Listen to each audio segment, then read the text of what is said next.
Hey guys, JCM here. I'm here in front of my house. It's like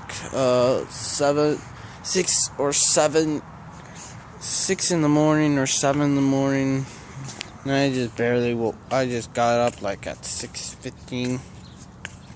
But I like to wake myself early. Oh, anyway. What I want to talk to you guys about talking about divine deals. Yes, divine deals. You don't know what a divine deal is? You're pretty much making a deal with either God or the devil. If you don't know what a divine deal is, you pretty much will have to are just in a life moment where you are making a deal with divine beings like angels, demons, God, or even the devil himself. And you ask for them to make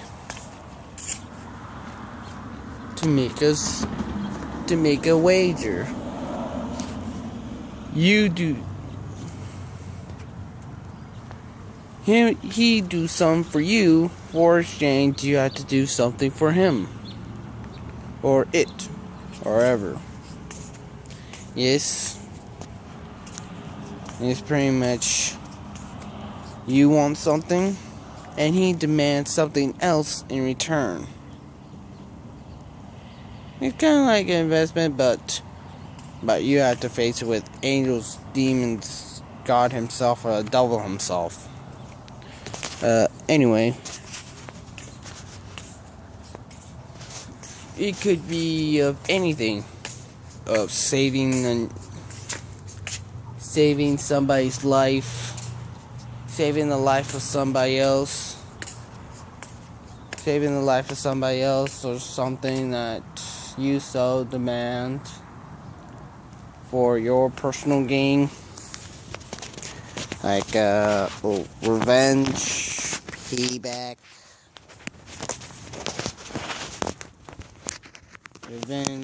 payback, switch lives with somebody. You can use that divine deal to probably save somebody's life, or save the life of somebody or something.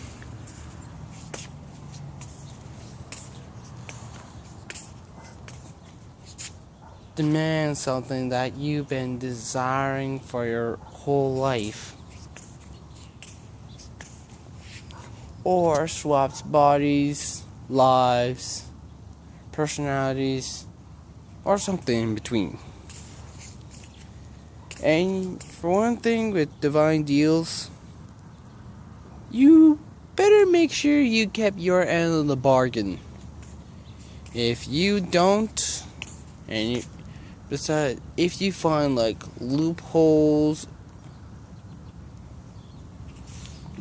if you're finding loopholes, if you're trying to find loopholes or trying to break that deal, you're gonna be freaking screwed. Cause if you break that deal or try to do shortcuts, or if you break that deal do shortcuts or anything like that, yeah, you're gonna be screwed. Cause if you do try to find loopholes, from the divine deal, and if you do break it or trying to find a different way to do it, a loophole to go around it or go around it, that means you have in the divine deal, you have pretty much broken your end of the bargain, and will have to pay the price for breaking that deal. Which means he will have to hold back at your end. He'll have to discard your end of the bargain by returning everything back the way it was before you made the deal. Or take the life of somebody you're trying to protect, and everything else that you have pretty much made the deal for exchange for something else. If you do make that deal, better make sure you keep your end of the bargain, no matter what, because if you don't, you might probably end up cursed for eternity. Somebody might die. Somebody that you were trying to protect might pass away in a gruesome death. In a more gruesome death than when that person was going to die when you made that promise.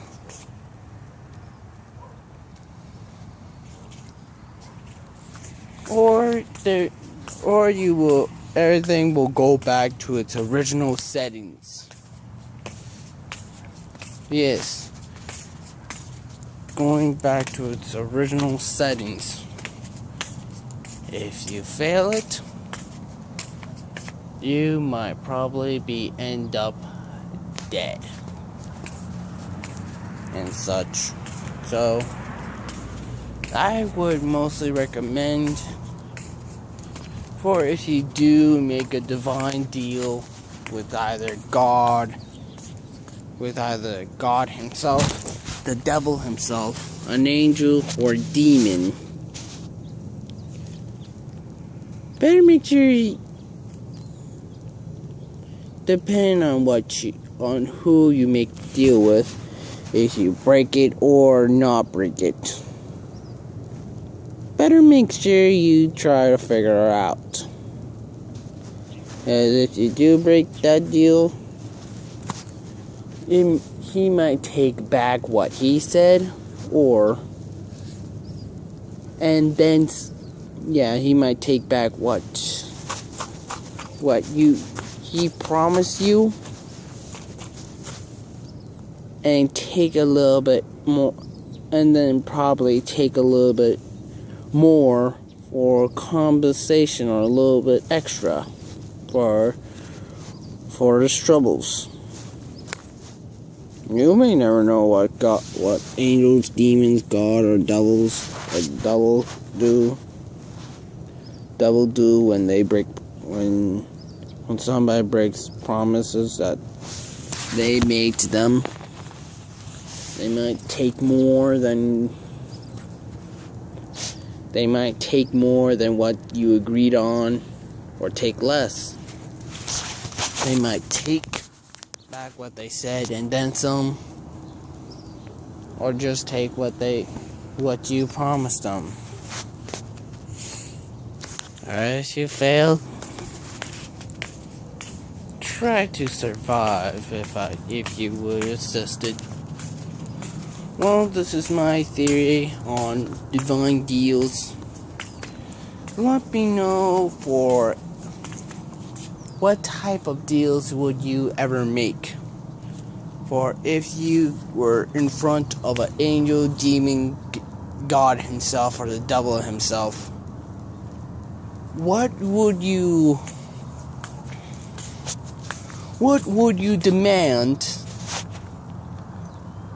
demand from them,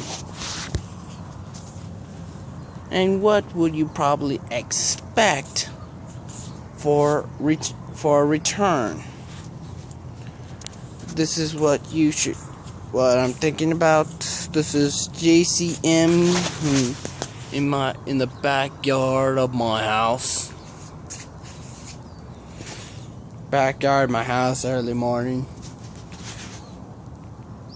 And this is JCM signing out. Let's go flying.